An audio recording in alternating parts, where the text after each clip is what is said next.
Next speaker, Dr. Monirul Islam. Sir, please.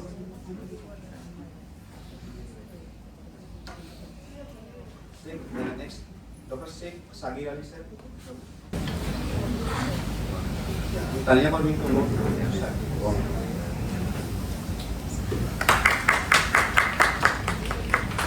On the session chair, moderator, Dr. Mursed Alam, sir, can you vote for financial?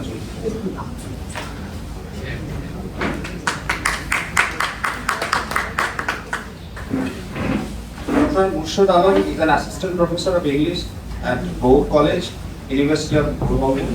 আমি অনুরোধ করবো সেটা moderate করার জন্য।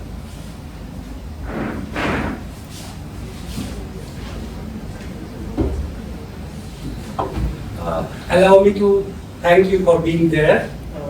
I would also like to thank Best for inviting me to moderate this very important session.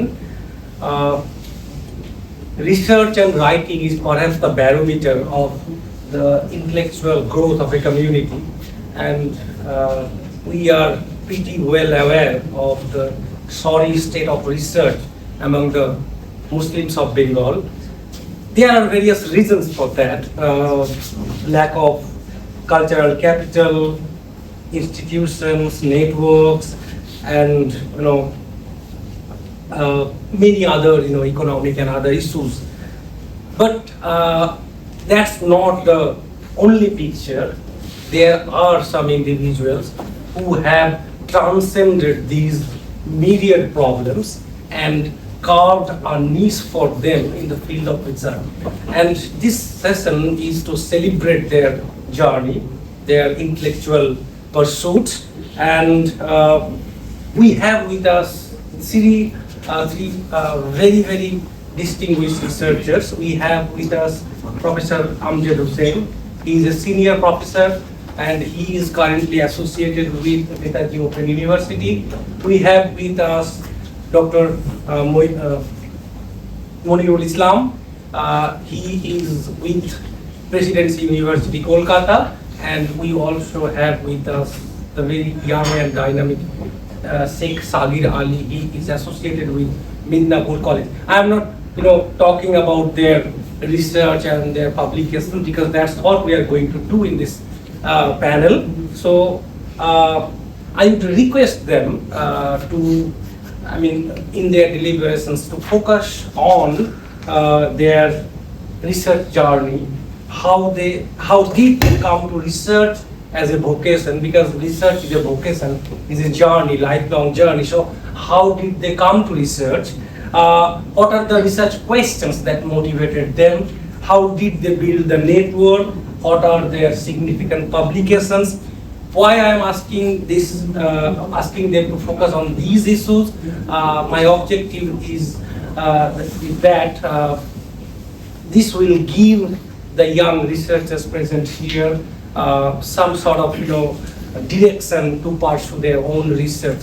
So without further ado, I invite Professor Hossein to share his experiences. Good afternoon, everybody.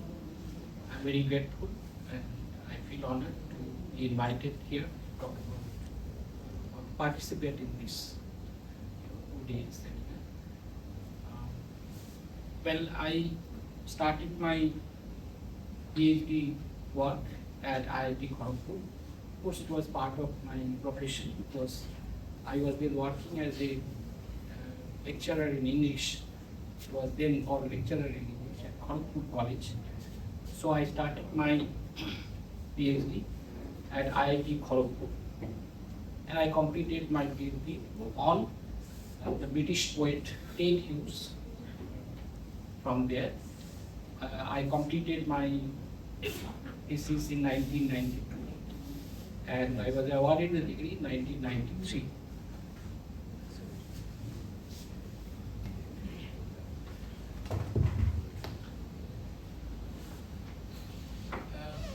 When I started my research on Ted Hughes, of course, he was not taught at any university in West Bengal. Yes, some of our friends we were at Bardhaman University then. I did my MA from there. We were interested in the poetry of Sylvia Plath. And then, in relation to Sylvia Plath, obviously Deleuze's poetry became a topic of our discussion.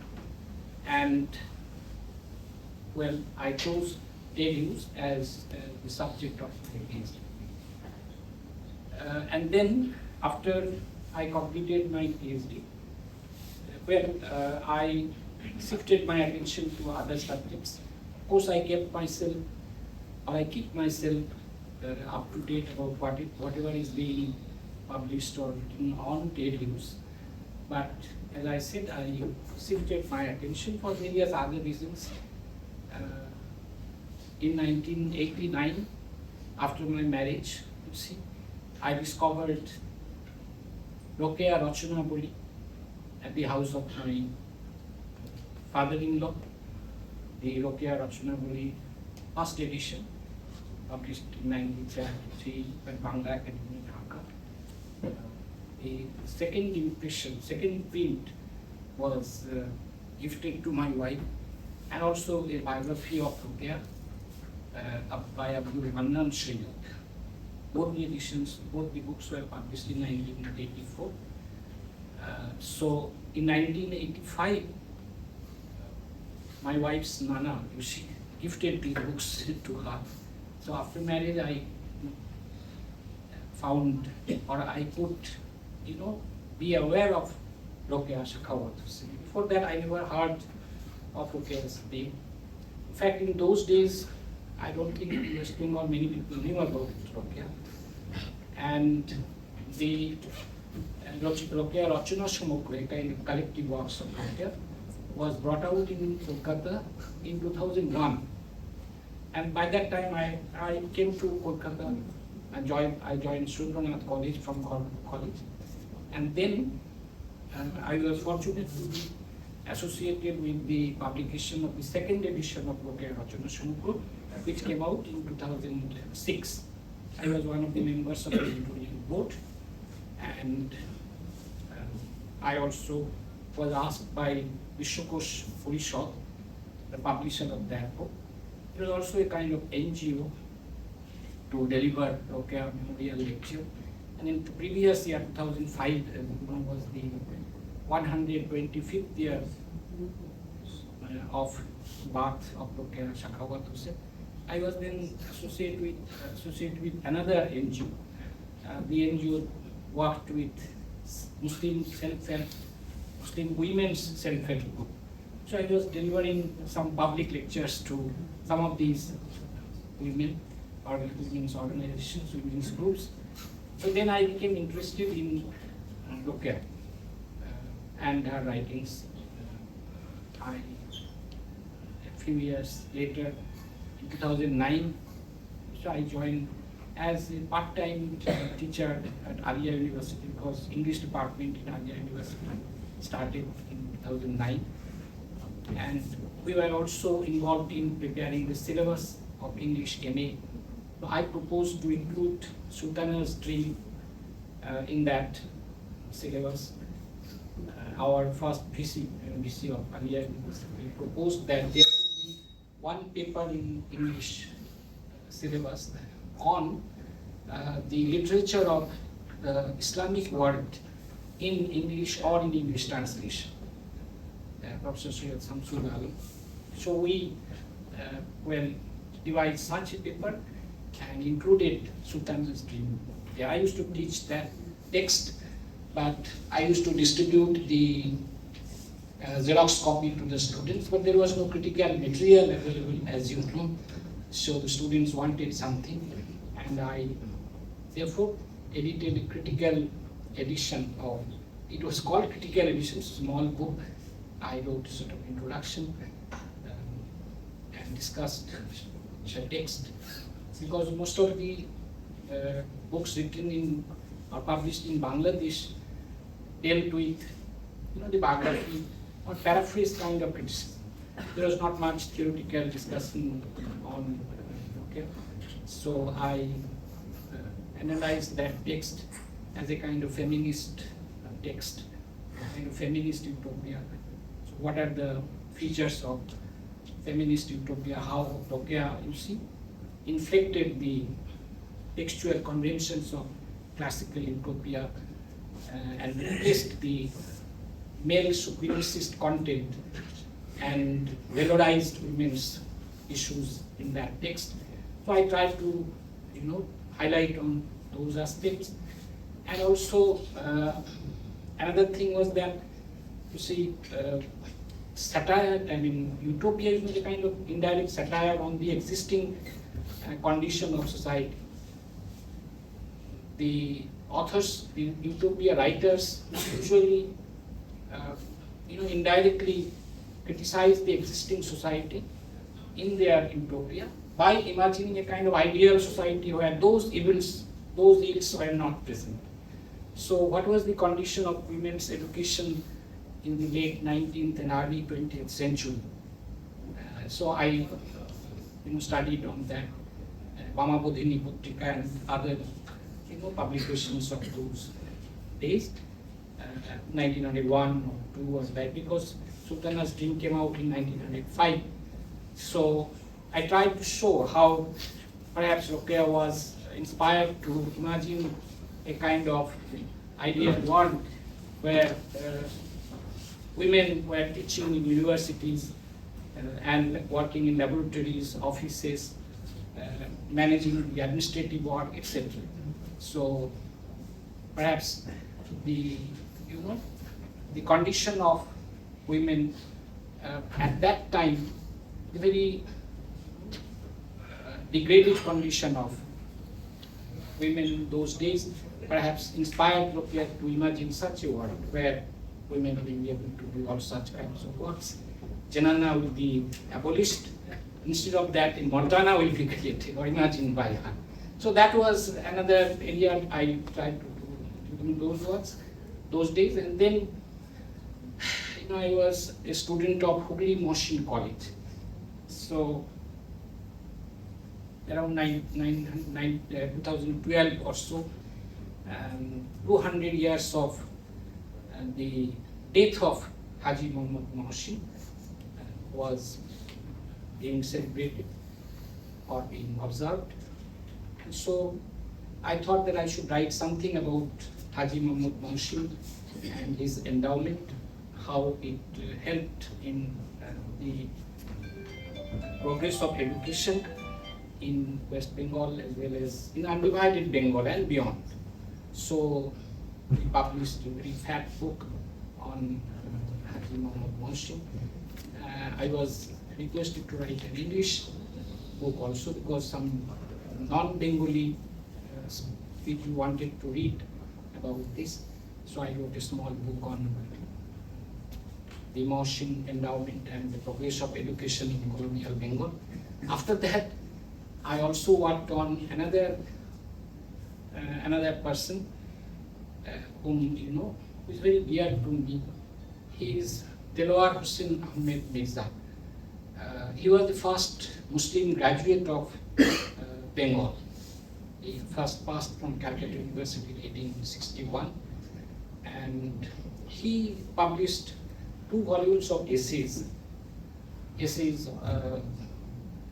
and these were in those days. In 1889, these 2 volumes came out in 1889, but the essays were written a little before, from 1879 onwards.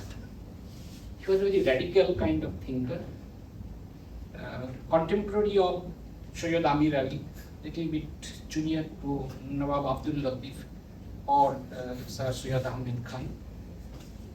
Many people do not know about these things, so I thought that his works also should be explored, because the problems that he was writing in those days still exists. And therefore, I brought out another edition of his essays. I wrote a kind of 40-45 page introduction and included those essays. These are the kind of works. All these works were published by Kolkata-based publishers. This is what briefly what I have done. Thank you very much. Thank you, Professor Hossein. I learned a lot from him every time I listened to him, and it was the first base conference I first heard him, and he was talking about Devars and Mirza. So he has focused on how he came to research as a researcher at IIT Kharagpur, and then very significantly he talked about how he came to researching on the neglected figures from Bengali Muslim community like Rokia and others through his domestic work. That was gifted to him by her relative. So that is really encouraging to know. And what I noticed is that he has combined research with social commitment. That is really important. Bringing to the mainstream the ignored epistemes, the intellectual traditions from the Muslim community. He has tried to dig deeper, and bring to the mainstream the works of Rokia. He has helped a lot to popularize Rokia, Ahmed Mirza, and I also know that he has compiled a huge book on the Muslim Sahitya Samiti. I have that huge compilation, and also on Mohsin.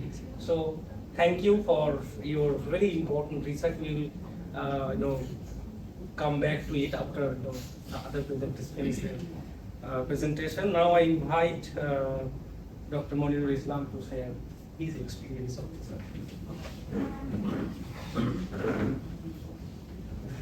I think I won't need the microphone, you can hear me out. Yes. The first thing is that, I don't think that I have done enough, that I should be here and celebrate what I have achieved. So this is not humility, this is the truth, right? So I start with this disclaimer. I have not done anything yet of note. I am trying, scratching, okay? That is the first thing. But since the nature of the panel is like this, I should be saying something about whatever I have done so far. Sir was talking about Sultana's Dream, and this is one of the first science fiction written in Bangla. I mean, among other things, Sultana's Dream is a science fiction. So my current research actually goes towards that. Science fiction, artificial intelligence, Anthropocene, etc. I'm coming to that. But if I look back, how why I became a researcher and why I studied literature in the first place, then I should go back to my home as a child. আমরা যারা গ্রাম বাংলায় বড় হয়েছি, ওই মুসলমান পরিবারে বইকে কেতাব বলা হতো। কেতাব, নট কিতাব, that is more elite, more kind of আমাদের একদম রুরাল অশিক্ষিত অর্ধশিক্ষিত পরিবারে কেতাব শব্দটা খুব চালু ছিল। তো আমাদের বাড়িতে অনেক কেতাব ছিল, কিতাব, books that were written in Farsi. My father, he had knowledge of Farsi, Urdu, Arabic, Bengali, not of English. So অনেকগুলো ল্যাঙ্গুয়েজ উনি জানতেন। তো আমরা ওগুলো পড়তাম মানে শুনতাম, because I didn't know that language. So ওগুলো পড়ে আমাদেরকে বোঝানো হতো। So those kitabs and the kissa there, the stories, maybe Shohrab and Rustomir Golpo or Gilgameshir, Gilgamesh that epic. So all those stories I heard in my childhood, along with obviously a lot of Bengali, Sanskrit narratives, and that is from ancient India as well. So that is something that fueled my imagination for the literary text in the first place. So then I came to study English literature, and while doing my masters, I noted that some of the stories that I heard and read in my childhood, some of the issues and concerns, especially how imaginative those collections of tales were, including the Arabian Nights, সেটাও ছোটবেলায় আমরা এটা obviously not the complete version. বাচ্চাদের যেরকম পড়া যায় সেরকম একটা ভার্সন আমরা পড়ছি। So then I noted that while doing my master's, how certain themes and issues that were the concerns of the tales of my childhood, that I read in my childhood. How those things, I found similarity with those things with some of the literary texts from the West, from especially from Britain, especially the British Romantics. Okay, the longer poems written by them, like Prometheus Unbound, or the Prelude by William Wordsworth. And I saw that they were fascinated with narratives from India, from the Persia, from the Arab world, in other words. So this, so I thought that this might be my area of research. That how in the early, if you think it is the early 19th century and late 18th century, how during that time there had been a huge kind of cultural exchange between countries in the East and countries in the West, as a result of several contract zones being created, as a result of colonization, as a result of imperial expansion. So this is something that I started working on for my PhD. And basically worked on some of the early 19th century British poets and how, say, the Bengal of that time, or India, or the other countries, especially of the Middle East and the Near East, how they exercised a considerable impact on the development of British Romanticism as a movement. Right? So that was where I started my research, and it has been published now as a book form from Bloomsbury Academy. It's not the whole research, but kind of chiseled out of what I did as a PhD researcher. Now, so theoretically, this was basically a kind of post-colonial intervention. So it was nothing new. Other people are doing this. So I'm just adding something to the already existing scholarship. So then, I noted while doing my research that, post-colonialism as a theoretical tool or as a sort of ideological approach to literature is not enough. There is something lacking in it. And during that time, I also read a lot of scholars who are famous for that subaltern studies. All those theories concerning subalterns. And also I was reading a number of books like Silent Spring by Rachel Carson, Animal Liberation by Singer, is the Peter Singer, I guess. Animal Rights by Kelly Wolf, and a lot of other books I was reading at that point of time. And what I felt that, all these post-colonial theorists, what they were doing a critique of humanism from within. So Western humanism, quote unquote Western humanism. The problems with Western humanism. Okay. But on the other hand, these new books that I encountered and I read at that point of time, I understood that they were, finding humanism as a discourse very problematic. Very problematic means, everything that was happening, or all sorts of exploitation and oppression that has been happening had something to do with this discourse of humanism. So I thought that maybe it's time to move beyond the post-colonial trajectory to a critique of humanism, which has come to be known as now, in scholarly world, the post-humanist approach. So since 2016, I'm more into this, post-humanist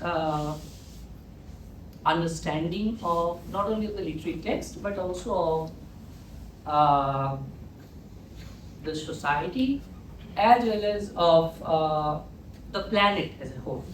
Right. So then what I tried to do actually, because my location is a post-colonial location. Fine. So I cannot do away with post-colonialism even if I want to do away with it. Because the practice of post-humanism in the West must be different from the practice of post-humanism that you do. Because here, if we think like that, we have not graduated as humans yet, many of us. Fine. So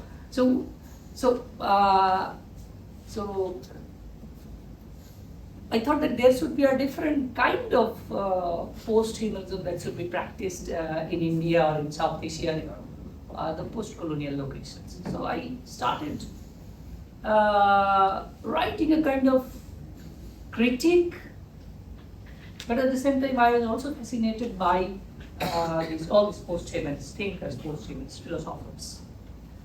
So I think we wrote on essay in 2016 on that, and then a number of other articles, a series of articles I have written from this perspective on literature and on other arts, and particularly of late, because I don't have much time, 2 minutes maybe, right? So of late, I particularly have been concentrating on artificial intelligence, AI. So AI doesn't have a lot to do with literature, you might say right now, but it has a lot to do with society as a whole. So primarily, what I'm trying to see is that how these new technologies, AI technologies, how it has been transforming, or it has been changing the Indian society from different in different aspects, in different areas actually. So how political parties have been using AI and related technologies, how the other people are using AI and related technologies. So what I'm particularly trying to understand that there are multiple fault lines in our society. We have already existing problems in our society. So whether or how these new technologies are trying to address, we're trying to use those new technologies to address these fault lines, say of caste, creed, religion, class, fine. Or whether these new technologies are indeed once again becoming a tool to those people who are trying to consolidate those fault lines rather than transcending those fault lines and bringing about better, might be egalitarian thinking of the better egalitarian order. So, ideologically speaking, I am very much, in my teaching and research, very much influenced by Paulo Freire. Paulo Freire and his idea of critical pedagogy or critical education. That is pedagogy, the kind of research or the kind of teaching that is required to address the problem of the oppressed. So primarily it's that's that kind of critical pedagogy that I have tried to adopt, both in my research and in my teaching. So this is what I could say. Thank you. Thank you. Thank you, Monirul. Monirul started with a caveat that perhaps he doesn't deserve to be here, but we beg to disagree. Monirul, this is not an obituary, and we are expecting more and more from you. Very significantly, he has focused on, once again, the reading culture at home that fueled his imagination, that led to his research interest in the British Romantic poets. This is significant. I could see, I didn't have the chance to read his book on the British Romantic poets, but from his talk I can very well guess that it is a very significant addition to the corpus of not only on the British Romantics but also on post-colonial theory, because he is trying to map the connections between the Western, romantics with the non-Western world, India and Persia and other locations. Significantly, he has also talked about the importance of location in our critique, and he is calling for a kind of post-humanist stance located from our lived experiences, which is important. He has also talked about the new research areas that are opening up, post-humanism, AI, or maybe we can talk about those research fields in our interaction with the young researchers, and what motivated his research. He has very aptly pointed out his Paulo Freire's pedagogy of the oppressed, how pedagogy can be a tool for liberation for the oppressed. So thank you, Monirul. Now I invite Dr. Sagir SK Sagir to share his thoughts.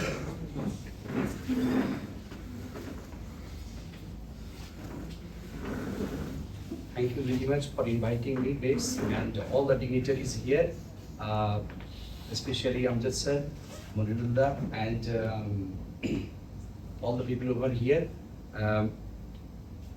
I teach at Midnapore College, and I joined there in 2015. And I have done my PhD on British Muslim fiction at Jadavpur University, Department of English.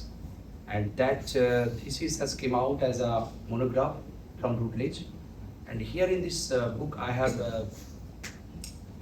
tried to build out the idea that we have seen in media and all the other areas that somehow culture of Islam, this is how they describe cultures of Islam. There is no cultures of Islam, rather Islam as a religion and Islam as a culture.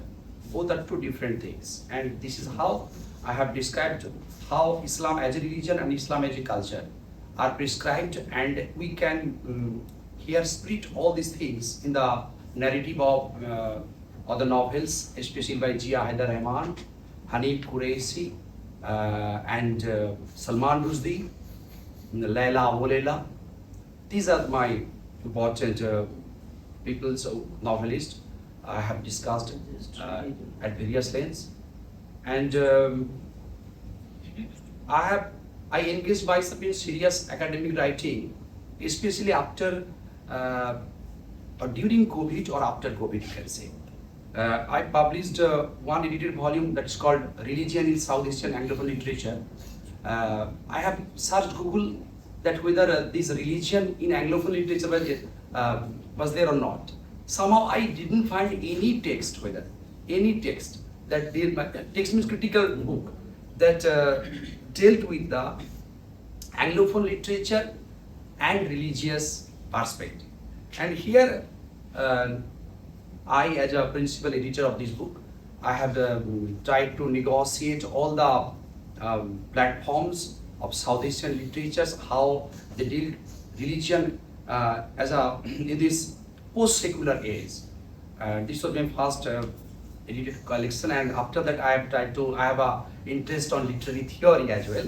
So I have also published another book on literary theory, how students somehow face, I have seen my PG students also face some kind of difficulties in translating text in the module or in the framework of literary theory. So my next book, also from Routledge, was Literary Theory and Textual Application, and I have, as an editor, I have tried to bring out several texts, especially 14 or 15 texts are there, from psychoanalytic and Marxism and all the other important theories are there, theoretical aspiration. And the most important that I love working with Routledge, that is war and terror and literature. And that is my special area as well, war and literature, citizenship, migrancy, and human rights. That's the most important area of my work. And I have here, in this book, I have also prescribed how Islam was seen as a kind of alien other in the Europe, as well as when the President of America said that if you are not with us, then you are against us. This is the most important turnout of the whole narrative of war on terror. and that triggers my literary ascription regarding the war on terror. And this was my edited collections. And after I focused on writing Scopus Readers journals, so-called Scopus Readers journals that academia prefer. Recently, I first writing that I published with Journal of Minority Affairs, that the Muslim problem, the majoritarian concern in India. So here I didn't take any kind of literary text, rather I deal the whole things with political ascriptions and the theoretical perception, and how the Indian political milieu give the geography of anger, what Appadurai calls. So this is how the whole narrative built up, and after that I published another text, the most important journal, Post-Colonial Text, the journal name, and here I took Kamila Shamsi's Home Fire. I thought here the concept of planetary, that is the most important, and the title of my paper was Thinking Beyond Nation, Planetary Belong as the alternative perspective in Kamila Shamsi's Home Fire. So somehow when we talk about the militant nationalism, when we talk about the regionalism, I also thought about planetary but planet-based totality as an alternative, how we come together. Here I took the theoretical aspects from Masao Miyoshi, Gayatri Spivak, as well as the Paul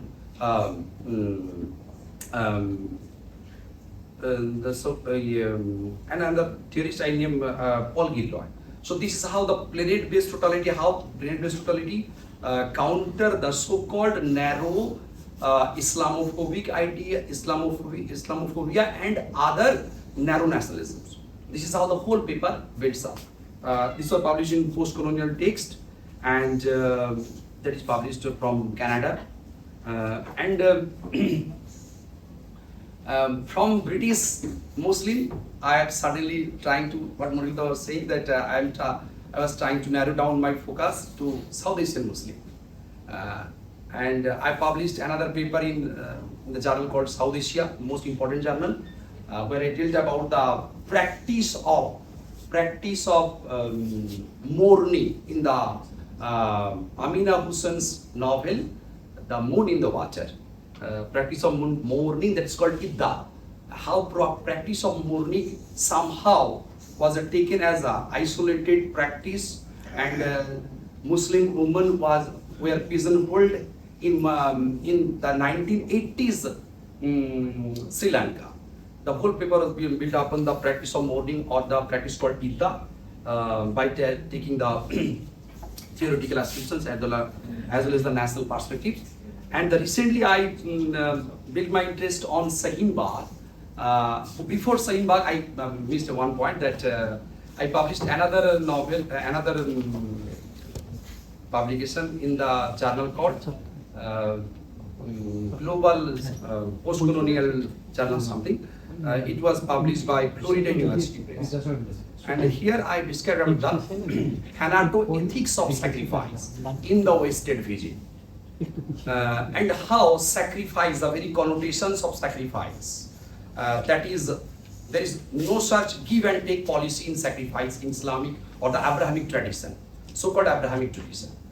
But somehow this, whenever a Muslim enter into a European country or any other Western country, we have seen how President Trump bans the Muslim people from the South Asian countries, and the so-called Muslim ban that ignites my idea regarding the so-called sacrifice, democracy, and the gift.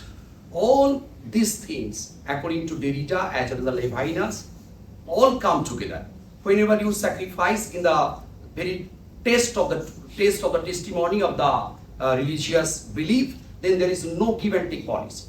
But on the other hand, when Derrida is saying that the gift of death, that whenever death is there, that is a radical alterity. I mean, when someone embraces death, there is no such taken policy or granted policy or that he or she will take after that or get after that. But somehow in the gift there is a so-called reciprocity or reciprocal function was there, that I am giving you, that you will favor me. This is how the so-called system was there. But somehow the whole Western media, they didn't understand the idea of sacrifice in Islam, the so-called Abrahamic tradition, that here the sacrifice of the sacrifice, the word sacrifice, is the most motto of the whole my paper, of my whole paper. And I have here bring out the ideas of Levinas, the Jewish philosopher, as well as the how democracy sustains by gifting the violent others, by recoursing to the violent other activities, etc. And afterwards, I suddenly, not suddenly, but gradually, I built up my research areas, or I progressed towards the Indian Valley of Kashmir, where I have acceptance of 2 papers from EUGS, European Journal of English Studies, that is also Subhas one.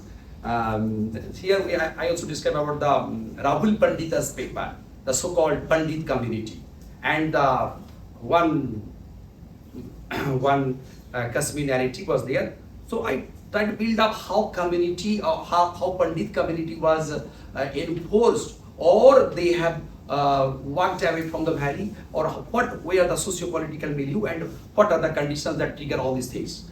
So and of late I have published the most important paper of my academic journey, and I was most interested, the Veil of Resistance in Sahin Bagh, Muslim Women's Activism and Differential Solidarity Networks. Here I tried Muslim woman. This is not a kind of that practice that people say the Muslim women, they are the double marginalized, etc. I didn't recourse to them, but rather I tried to epistemic disjunction or epistemic rupture in the very creation of the Muslim woman, and how this what Marion Young calls the differentiated solidarity in terms of the practice of the Sahin Bagh across the country, across the nation. So this is the very summing up of my research work, and I'm trying to, of late, I'm also editing one important journal of post-colonial writing published for UK on migration and human rights, and this is my newfound interest. Thank you very much. Thank you, Sagir. In his research, he has focused primarily on the intersection between literature, politics, religion, identity making, and resistance. He is extensively published, as he has made it known to us, not only as book volumes, he has also published various journal articles. So I think young researchers would like to know more from him, how to get published and how to prepare for that. And he has also focused on, he has written 2-3 books on theory, because he thinks that the Indian students are having problems in understanding the theoretical frameworks coming out from the Euro-American world. So that is helpful for the students. I think we should now open the panel for discussion. I would like to especially invite the young researchers to put their questions to the distinguished speakers here.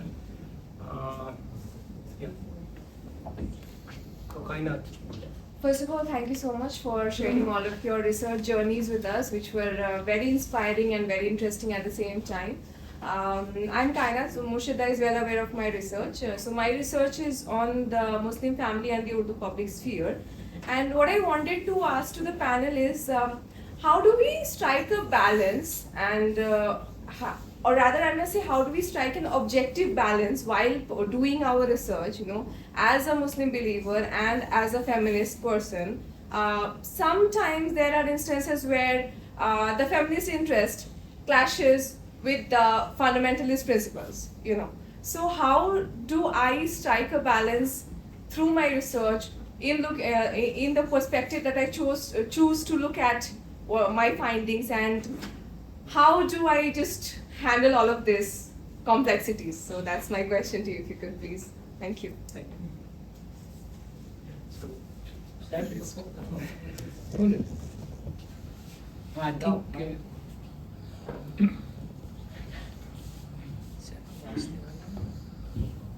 think I think the times are changing, so you can you see boldly, of course, combine your feminist leanings along with your academic research. I'd like to share one personal experience. I talked about the critical edition that I brought up in 2011. I hesitated to use the word feminist utopia and characterize Rokia as a feminist writer, a feminist activist, you know, because I thought that if I characterize Rokia as a feminist, you know, I will be denigrated, I will be attacked, and so yes, indeed I dare not call her a feminist. Of course, in the introduction, I talked about feminist utopia, I talked about feminist movement, and how, you know, Rokia's work aligned with this kind of feminist movement, etc. But I never consciously used the word feminist for Rokia. So why are we so afraid now? Yes, times have changed, that is what I feel. Yes, then of course there are justifications in Islamic feminism. You can read about Amina Wadud, you can read about others, and they are, you know, particularly Amina Wadud, I think, in her book Quran and Women and Quran, something like that. There are one or two other books. What is that? Gender jihad, yes. Gender jihad. We will find a lot of justifications, lot of arguments in favor of, say, feminism to be practiced by Muslim women. Thank you. No, actually it's very difficult to add to what you have said. Because he's talking about her personal contradictions, her own problem with her own ideological position. That whether I should, as a practicing Muslim, whether I can embrace feminism, No, and to what extent. Sorry to interrupt. What I wanted to say is, I don't have a fear of embracing feminism. That's not what I wanted to say. How do I weigh these out? Because sometimes the feminist stance is greater in some respects, and I fear that will I be compromising with the overall Muslim identity, especially in the current political scenario that Yes. is. Yeah. So that is what I was coming to. That is So natural. So see, this is your ideological dilemma. And how will you address this ideological dilemma? That is what you are trying to get to.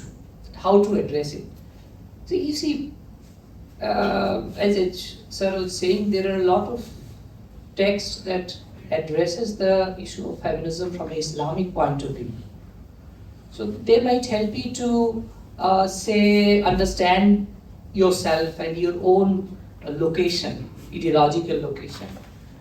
The other thing is, your location will also be decided by the kind of text that you are dealing with, the kind of material that you are dealing with. That is also important.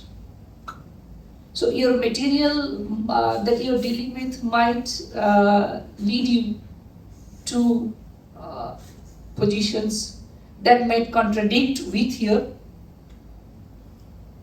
own ideological position. It might happen. Okay. So I think it's something that requires a lot of negotiations and those negotiations will happen in the process of your research. You cannot have a kind of one-time answer to it. That is what I feel, because research requires a lot of negotiations. Negotiations at different levels, and for your case, you are particularly pointing to the ideological level. Fine. So I think you'll have in the process of doing your work, you'll have kind of an acknowledgement, kind of recognition that what exactly you want to write, and this is what you should stand for truth, isn't it? The thing is, you should stand for truth. So you will recognize the truth at some point of time, and I think it's good to go by that. That might change.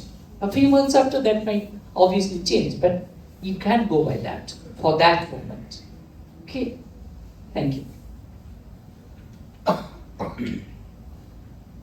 I think you should read some books before asking this question, because these questions already addressed in these books. Like, have you heard the name of Kesia Ali?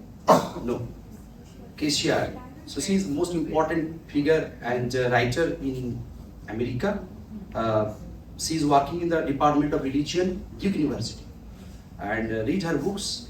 And I also suggest you to read this feminist, Islamic feminist, especially Asma Barlas. Asma Barlas, Miriam Cook also works in Canada, probably, and Amina Wadud. These are the writers who dealt with your question, how I should embrace the communitarian adherence and the duality between the communitarian adherence and the so-called dual between communitarian adherence and the I, the speaking I, as a woman. How should I negotiate or embrace or breaks the barrier between these two? So I think these are the books or the writers. If you follow, you will get surely the great deal of discussions were there. Great deal of discussions, and also Women in Quran and other books that dealt with especially Amina Wadud, and these writers have deliberately answered your questions and very much brilliantly put. I think you should follow. Thank you so much. I feel tempted to jump in, but I resist myself and give the opportunity to our friends here. Please, any question? The difficulty regarding her you might be question, can I facing speak with- few words? Yeah, please. Regarding her question, as being a Muslim woman, practicing Islam and all of things, when you are entering a research work, you are supposed to know the objectivity, the real situation truth. And for that truth, you have to understand the reality and you collect data. And this data, factual thing may go against you, may go against your belief. But as a researcher, you must mention this thing. Thank you. Absolutely. Thank you so much. And because you are studying the issue from a scientific viewpoint. Observation, experiment, deduction. Thank you, sir. I have a question. Very quick. Yeah. Today's topic is the Bengali Muslim experience today, identity, culture, and belonging. That's not the topic for this panel. Headline of Yes, this sir. report Today's seminar.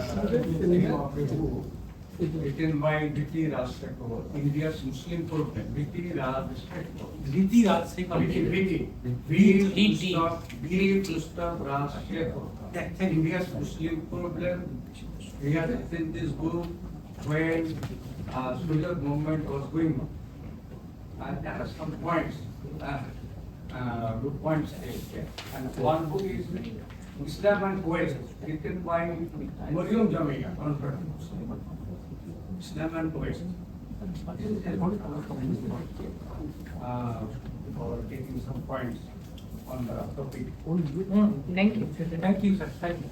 Any other question? And Mursed, just I want to add two other writers. If you can take from India. One is Tahira Aftab, she resides in Delhi, Tahira Aftab, and Ishita Sur, probably she is from Kolkata. Ishita Sur and Tahira Aftab. They also written a lot on this. Any other question?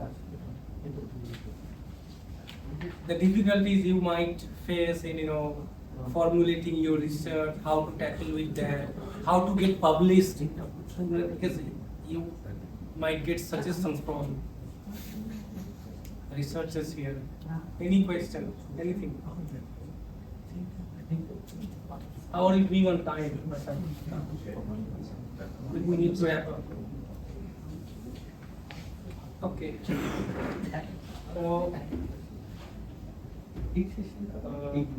Allow me to make some concluding observations.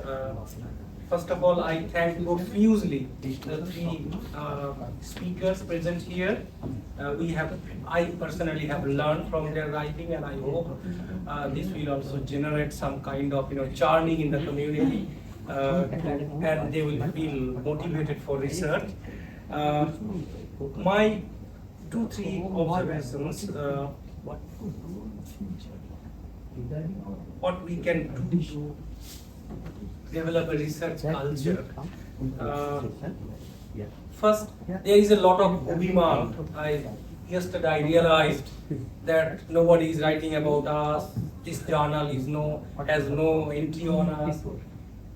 Yeah, that is important. You have to take note of that, take stock of that. But that's the first step. We need to proceed to the second step. Okay? অভিমানের বাইরেও আমাদের যেতে হবে now we have to write ourselves, we have to produce. Okay, this is our responsibility. Nobody else will come and write for us, and even if they write for us, that might there will be the question of representation. So this is the time that we need to write about the experience, the beliefs, and anything else pertaining to the community. This is one. The second question, which relates also to Kainat's concern, I would say I would refer to one experience. Before BJP came to the forefront with their majoritarian agenda, perhaps there were many women activists, even from Bengal and from India. They were fighting against triple talaq. And what happened is that when BJP capitalized on that, they kind of lost their validity. They feared that perhaps we are, repeating what BJP is saying. So, the biggest casualty of the rise of Hindutva or BJP in India is the critical critical approach coming out from the Muslim community. I think we need to celebrate that culture. We need to learn from Rokeya and Nazrul and many others. Sarah talked about Dilbar Hossein. So I think we need to bring back that culture of let us be self-critical as well, okay? And even if it goes against my belief, don't hesitate to go. I would say. Exactly. Okay, don't hesitate to go, because everything is about interpretation, hermeneutics, how you interpret Quran. Okay, so it can be. I forgot who wrote that line. This has come out from one of the advocates of Islamic feminism. She says that Quran is something that can yield different interpretations. The question is how you interpret it. It might, if you interpret in your own way, it might sound to be a kind of prison house. Or if you interpret in a different way, it will lead you to a world of freedom and beauty. And so, how you interpret, that is very much important. I would particularly request Bess, since I also shared the collective dream. I was at the initial phase with it, that try to foster a research culture, focus more on publication, organizing seminars, building archives, rather than on social work, because there are many other groups they are doing social work, and this is the one area that needs to be focused. And as a model, let us not follow the Israel model, because that is a model of domination. Because somebody was talking about the Israel model, they are so many, I mean their number is so few, but they are intellectually dominating the world. So somebody was talking about following the Israel model. I would say, let us not. That has become a sort of model of domination. Let us follow the model offered by the African Americans. Okay, the kind of renaissance, literary cultural renaissance that they flourished in 1930s. Let us learn from Malcolm X. Let us learn from Martin Luther King. Yeah, Martin Luther King Jr. and many others, and let us write about ourselves. Let us make a significant intervention in the intellectual and epistemic domain that is coming out from Bengal. So thank you for being with us here.